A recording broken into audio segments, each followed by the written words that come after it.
like if you found the video valuable. The bookstore smelled of old paper and cedarwood, the perfect kind of quiet that made the outside world feel distant. Clara wandered between the tall shelves, her scarf loosely draped around her neck, enjoying the simple pleasure of being surrounded by stories. At the same time, Arjun reached for a worn copy of Wuthering Heights on the top shelf. Both of them extended a hand toward the same book, and their fingers brushed.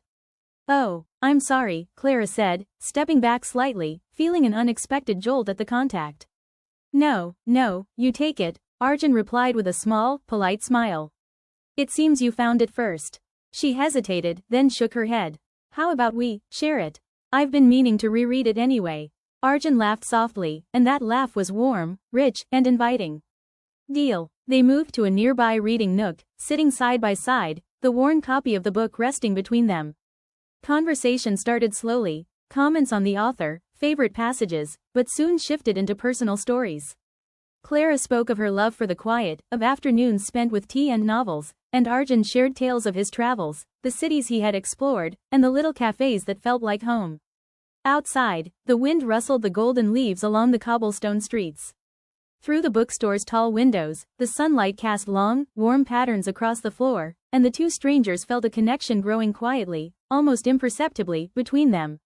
Hours passed unnoticed. They laughed over shared memories, debated over plot twists, and at one point, Arjun reached for the book, and their hands brushed again.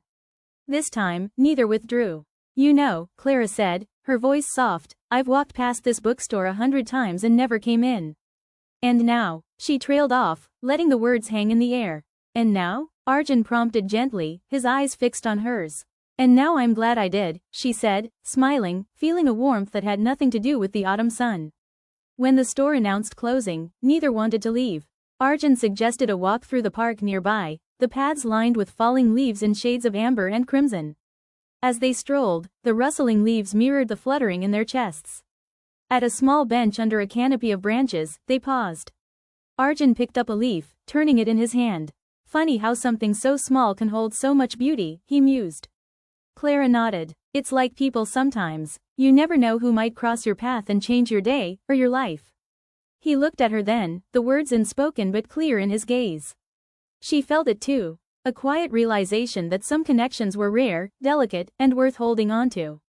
The evening deepened, the golden light fading into twilight.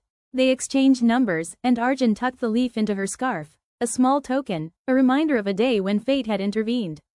As Clara watched him walk away, she realized that love sometimes arrives softly, unexpectedly, like the fall of leaves on a quiet autumn afternoon.